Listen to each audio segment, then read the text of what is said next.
Hi, everybody.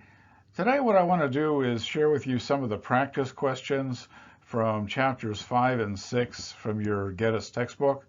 Who knows, you might see one of these practice questions on the next quiz, or anything's fair game for the comprehensive final exam. So sit down there and I will discuss some answers with you.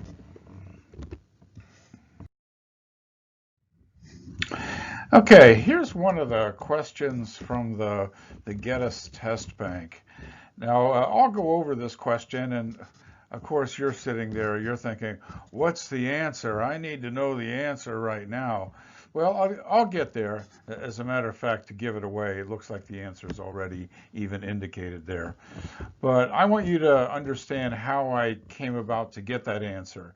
And sometimes knowing that is just as important.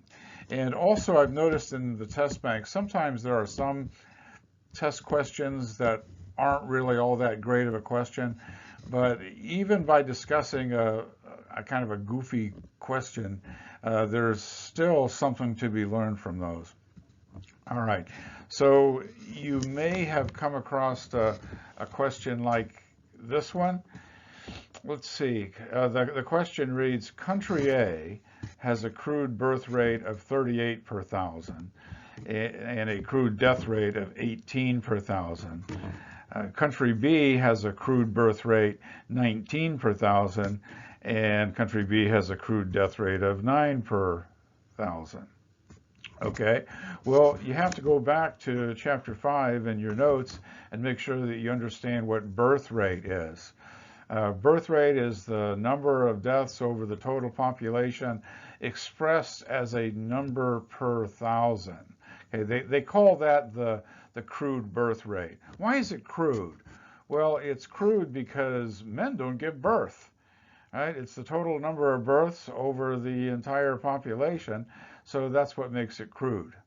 All right, and the crude death rate is also crude because it's not age adjusted.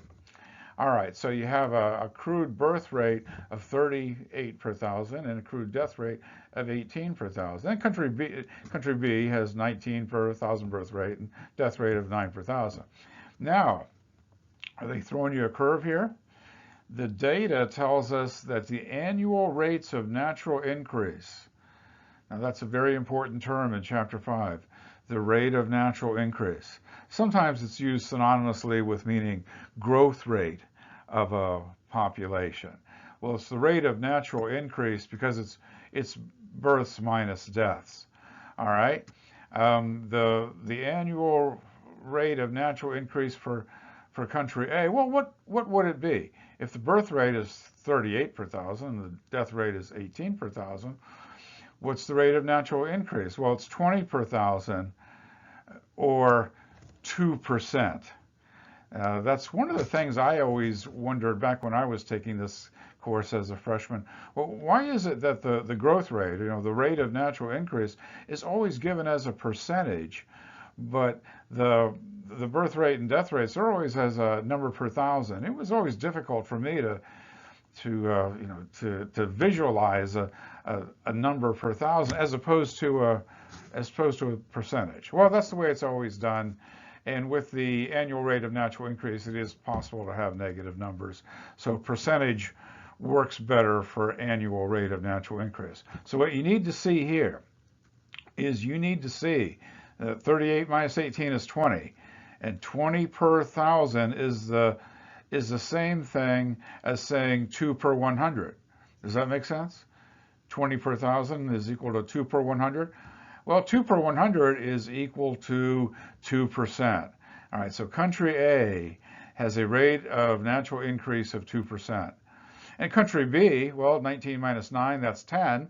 10 per thousand. 10 per thousand is the same thing as 1 per 100, so that's 1% rate of natural increase. All right, so it's multiple choice. The question asks, the data tell us that the annual rates of natural increase of country A and country B are what? Well, no, you're not supposed to add them or anything like that. And you're not supposed to convert the birth rates into a percentage. No, you don't do that. The answer is country A has twice the rate, as does country B. All right, so it's twice the rate of country B is the answer. Why? Well, because it's 20 for country A and it's 10 for country B. So that's twice. All right, and then they just reversed it for the last choice, because sometimes it's hard to come up with 4 choices on making up multiple choice. And we all know that students love multiple choice questions.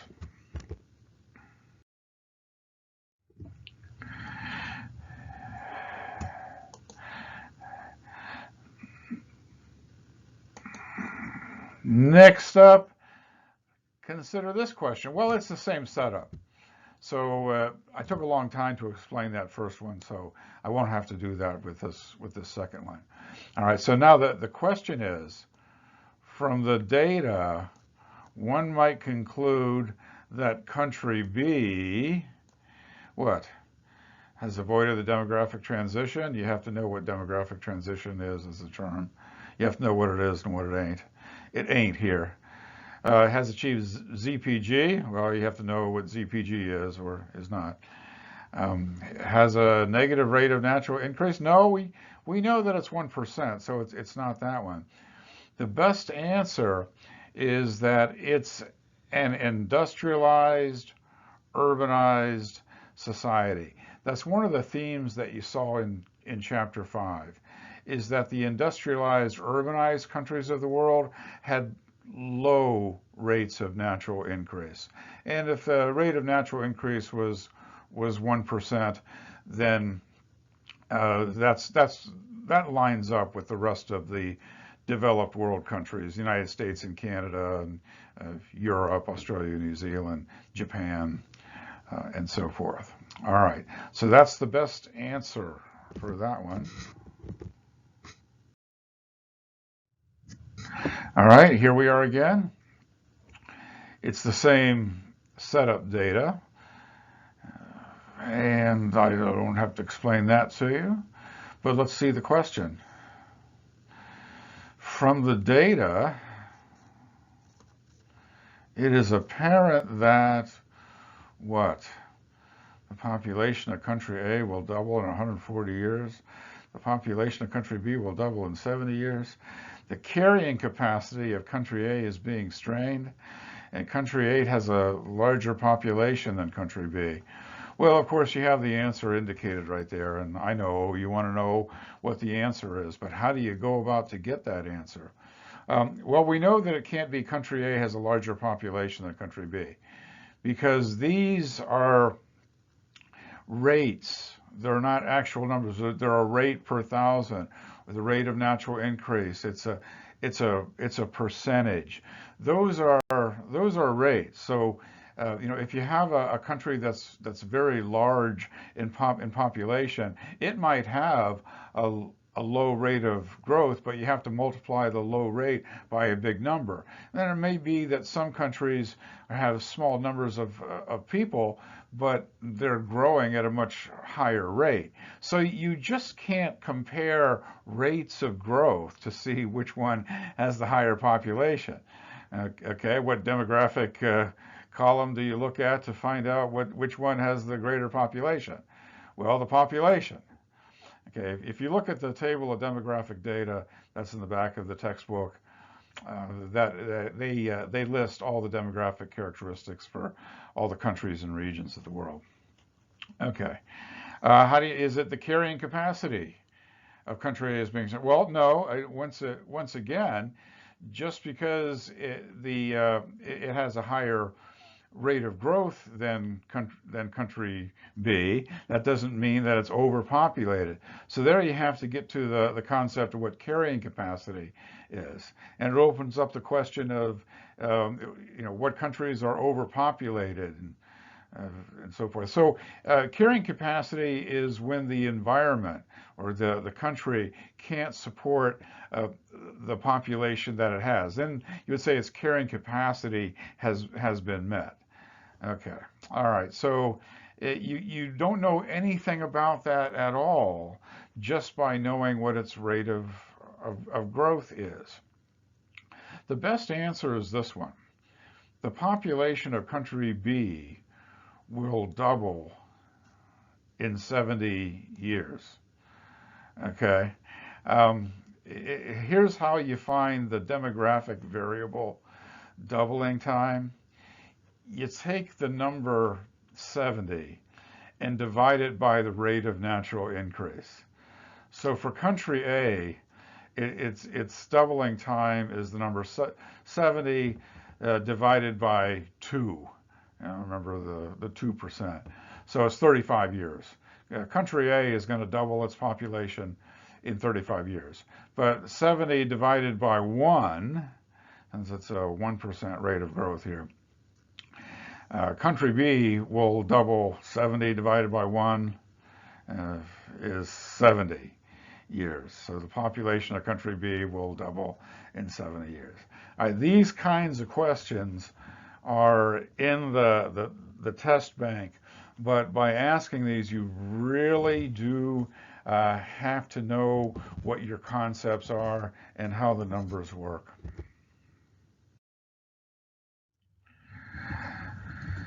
Well, here's a fairly straightforward matching question that's in the bank. Now, these are also the solutions already given here. You may or may not pull this one on your quiz or your comprehensive final.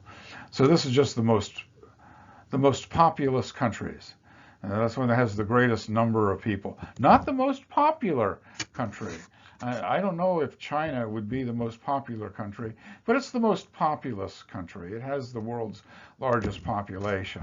Although India is right behind it, and it's growing more rapidly than China. So in a few years, India is going to have the world's largest population. The United States has the world's third largest population. And a rapidly growing country in Southeast Asia, Indonesia, is after that, and then Brazil follows with that. All right, there's a table in the textbook that lists the populations of countries, and this is getting dated 2012. So there you just had to put them in the correct order.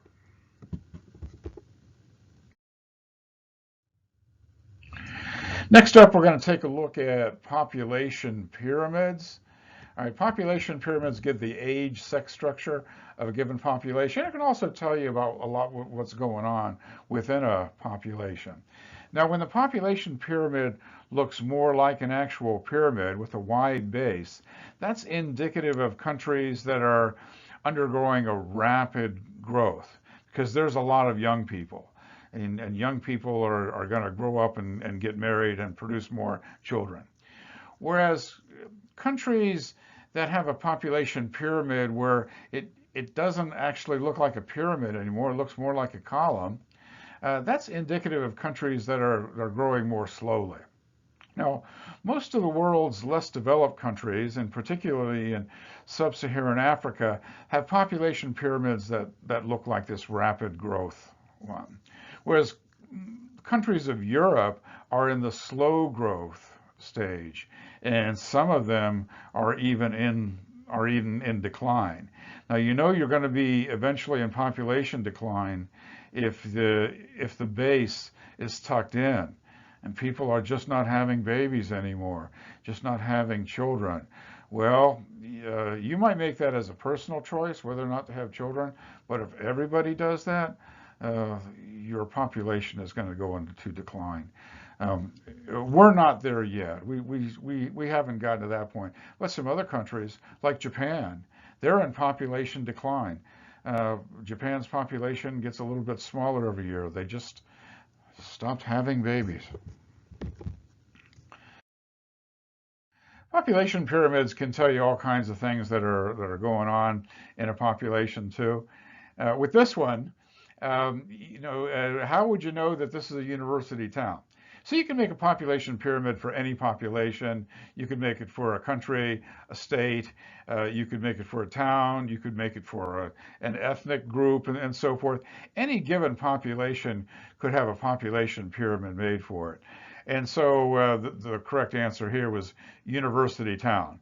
How do you know it's a university town and not a retirement community? I think they have one in your textbook that shows you what the retirement community looks like. Well, here the percentage in the different age and sex groups show that, well, that most of the population is in the youthful cohorts, the 20 to 24. That's when you're in college at a university, and there's a few 18-year-olds in there too. But after that, things taper off, and there's fewer and fewer people in the 30s and 40s on up. So that's what you might expect in a university town. In the textbook, they have another one for a retirement community where they don't have very many children, but they have a lot of people in the over 65 category. All right, so population pyramids are a useful graphic. The next concept that we're going to take a look at is the demographic transition. The demographic transition is the phenomenon that the birth rates and death rates of countries adjust over time, or as they develop, as they modernize, the birth rates and death rates change. All right, let's take a look at this demographic transition model, which is based on the Western experience. Not all countries are Western. Ultimately, will it apply to every country in the world? It does seem to happen in the world. Most countries are going through this demographic transition. Well, the first thing that you have to see here is the years on this axis, the lower axis. Well, that's time, or that's stage of economic development. Of course, the answers are already shown there for you, but and you have to click and drag those. But you may see some multiple choice questions about the demographic transition. Now, how does it work in these different stages? Well, in the stage one, notice that the birth rate, which is shown with a pink or red line, and then you have the death rate, which is the blue line. They're both high numbers. They both have rates 30 something for the birth rate and also the death rate. So the birth rate is high and the death rate is also high. So rate of natural increase is going to be low. But as countries develop, though, they enter another stage where they start to modernize. Health generally gets better. Introduction of modern medicine, better food storage mechanisms, and so forth. All of these things, use of antibiotics, antivirals, and so forth. As countries modernize, the death rate comes down in stage two. Notice the blue line dropping in stage two. But the red line, the birth rate, is still relatively high. And so that means that you're in a time period of rapid population growth. And many of your poorest countries in the world, and particularly in sub-Saharan Africa, some in Central Asia, Afghanistan, Haiti, some of the world's poorest countries are in this stage right now. They're in the stage two of the demographic transition, in that the death rate's been lowered, but the birth rate has remained high. What countries want to do is they want to pass through that stage quickly, and they get into the next stage where the death rate continues to go down, and that's good. As countries modernize, they want to continue to lower the death rate, but then the birth rates come down to match the already lowered death rates, so that the end of the stage three and into stage four, your birth rate is low, your death rate is also low, so your rate of natural increase is also low. See, the bigger the area under the curve here, the higher the rate of natural increase. All right, so the thickest part in here that's what we used to talk about as the population explosion, the rapid population increase, particularly the countries in the less developed world. All right, so you go from a time when the rate of natural increase is low to a time when the rate of natural increase is low, but going through there, you don't want to be in the situation where you have a high birth rate and a high death rate. Okay, that's too much turnover.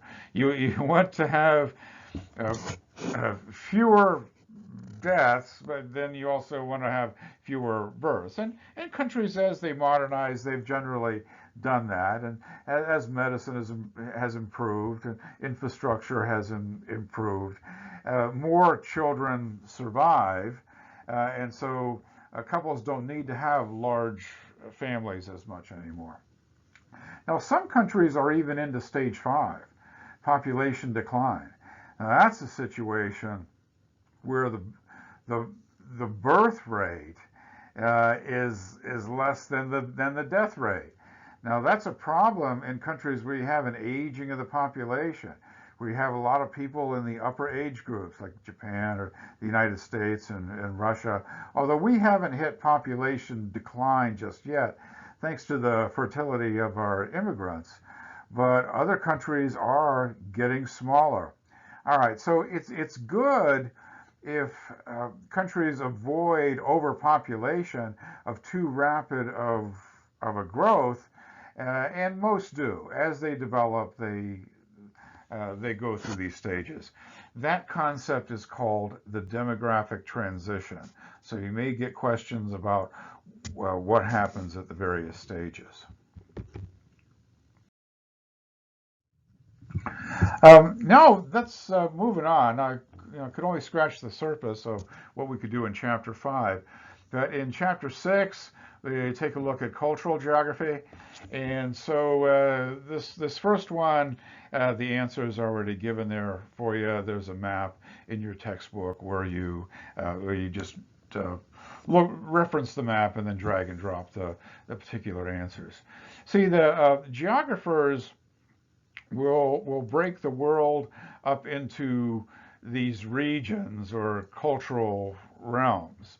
I've noticed that in the public schools and K-12 education, whenever they have geography and geography books and so forth, they always break the world up into continents and then cover the what's going on in each one of those continents. But that's different than how geographers do it. We break things up by world region.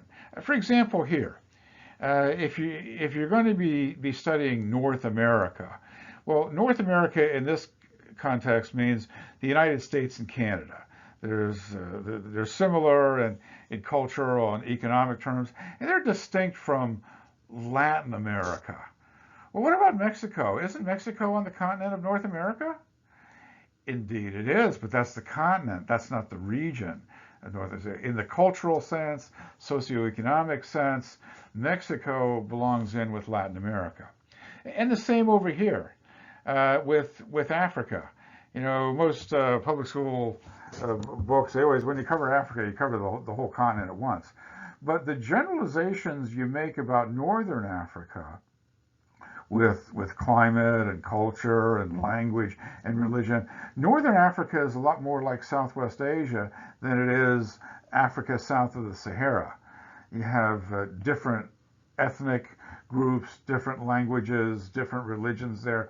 So it makes sense to break Africa up into a couple regions there. I won't do all of these, but that's this concept of looking at things by some regional criteria. Yes, is Mexico a North American country? Well, yes and no. Yes, in the physical sense, but not in the cultural region sense.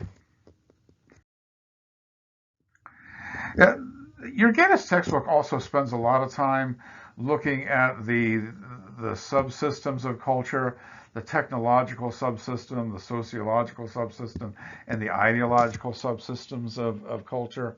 The technology, that's all our stuff. And that's discussed in this idea about economic development, level of technology, and so forth. And so things like clothing, what kind of housing structures, tools, and so forth. That's our technological subsystem. Whereas sociological, well, those are our hierarchical relationships and families and kinship. And ideological, well, those are things that are a little bit more intangible. It may not be an artifact of it, but things like literature, folk wisdom, and beliefs are part of the ideological subsystem of culture. I generally don't spend as much time as with this in the Getis textbook. The reason why they spend so much time with that is that they want to look at the comparative technological level of countries. And Getis has the idea that you might get ideas about superior, inferior countries, or developed, less developed countries, and so forth. And well, some countries are less developed technologically than others. And so there is this one matching question that asks you to identify the developed countries versus the less developed countries. Now, if you look in your textbook and look at the figure caption for this map, it says this is based on the Brent Report, 1980. 1980, that was an awful long time ago. You know, a lot of things have changed. I think you might not put the dividing line where you do today. And every year, this map becomes less and less relevant. I mean, is Mexico a developing country or a less developed? Well, yeah, probably it still would be. But South Korea, no, I'd have to put South Korea in with the developed countries. The blue line doesn't go that way. It is true that these countries that are shown in the blue, these are some of the poorest countries of the world, and you have those in areas of South Asia, Southeast Asia, Sub-Saharan Africa, some of the less developed countries of the world. The actual question itself wasn't too difficult, but the idea about development and how we classify countries as developed or not, or who has a high standard of living or another, you know, and how do you measure things like standard of living and quality of life? Well, we're going to have to change our criteria of how we talk about standard of living and development into the future. Oh, let's see. Looking at a couple random questions here. Let's see. I'll read this one off. It's estimated that about 10% of the cultural items in a society are attributable to blank by its members and 90% to blank. Well, the best answer is innovation. So about 10% of cultural items in society come from innovation, new ideas, new inventions, and so forth. And everything else usually comes from somewhere else. It diffused from somewhere else. Now, likely the luck of the draw on this. Now you have to get some type of question about diffusion, meaning the spread of phenomenon across space. All right, and that's true. Most of the things that we do, most of our technology, most of our language, most of our dietary preference and so forth, most of our cultural characteristics as well as our technology, it comes from somewhere else.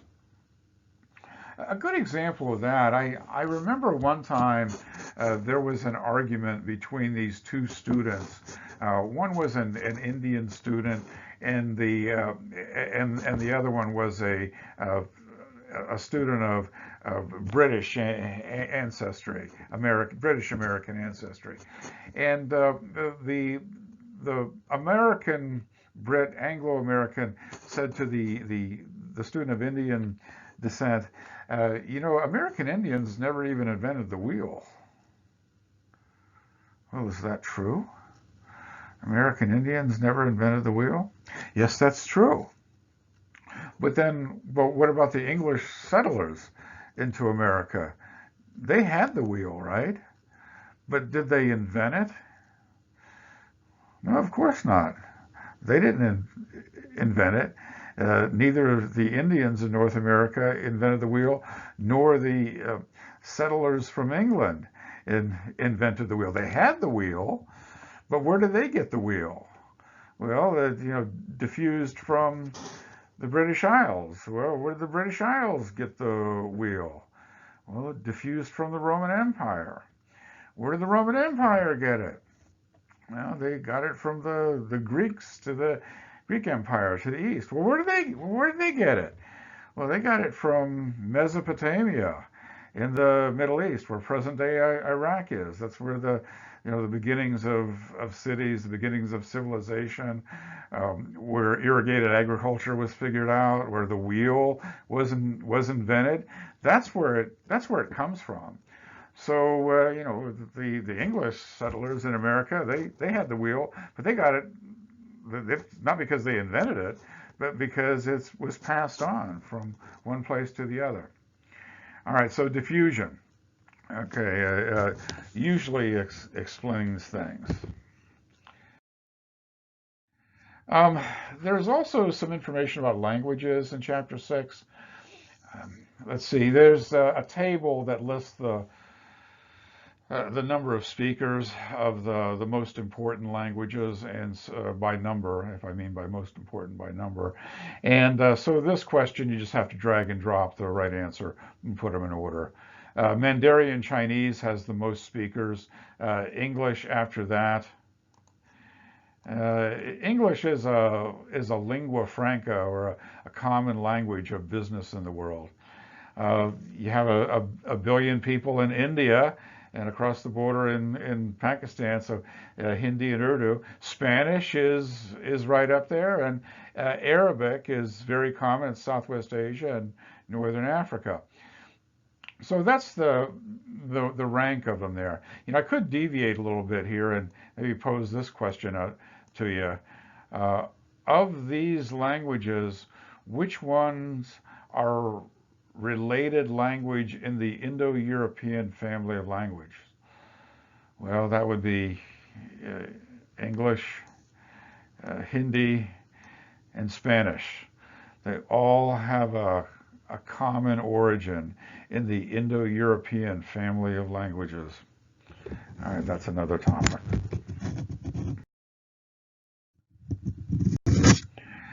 All right, and so another question we can take a look at here regarding religions. Let's see, so you may pull this question: what's the difference between a universalizing religion and an ethnic religion? All right, so this is one of those not questions. You got to watch yourself, you got to watch that. It's the one that's not considered a universalizing religion. Well, what does universalizing mean? Universalizing means proselytizing. That may actually be a better term to use than universalizing. It's a religion that actively seeks converts. So Islam actively seeks converts, as does Christianity, as does Buddhism too. It also seeks converts, and meaning that the rules of the religion are universal. It applies to all of humanity. In the case of Judaism, though, it's what's known as an ethnic religion.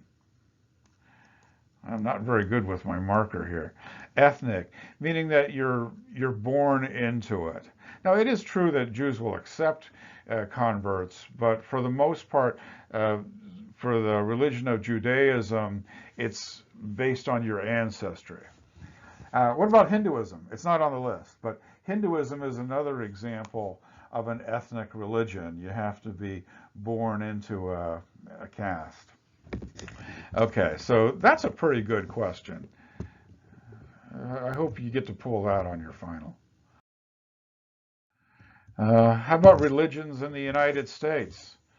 Well, again, it's drag and drop, and the answers are already there for you. But there's a map in the textbook, and you're supposed to do that, drag and drop. Well, of course, you may know from living in this region that Southern Baptists, a branch of Protestantism, is most common in the southeastern United States. They're not the only ones, But as far as if you counted up the number of people that practice a religion and ask them what religion they practice, most people would say Baptist. Well, you also have some other regional ones here. Out around Utah, it's the Mormons, the Church of Jesus Christ of Latter-day Saints. Well, at one point, they wanted to have their own country out in Utah. So out in Utah, Mormonism is the most common religion, and adjacent areas of the bordering states as well. How about Lutheran?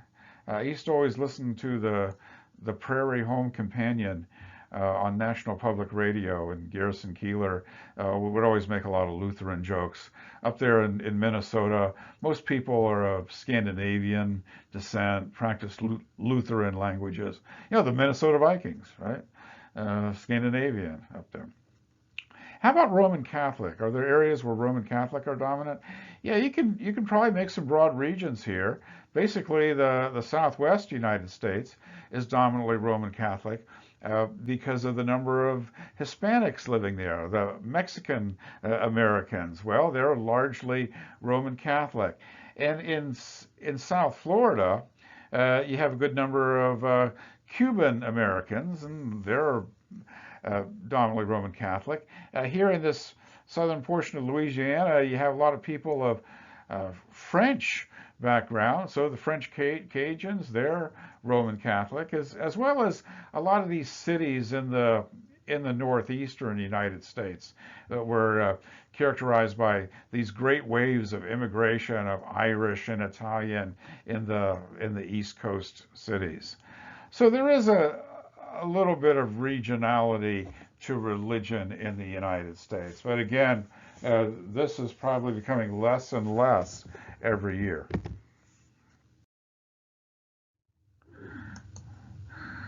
All right, the last example matching question we'll take a look at asks you to identify the religious structure that goes along with a particular religion.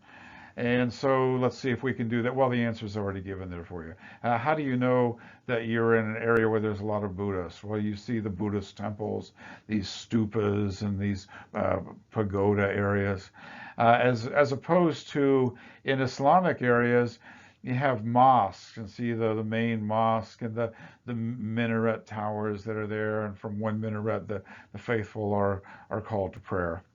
Here's a Christian church, and here's a Hindu temple. On the Hindu temple, there would be many statues and incarnations of gods, deities as you go up the hierarchy in Hinduism.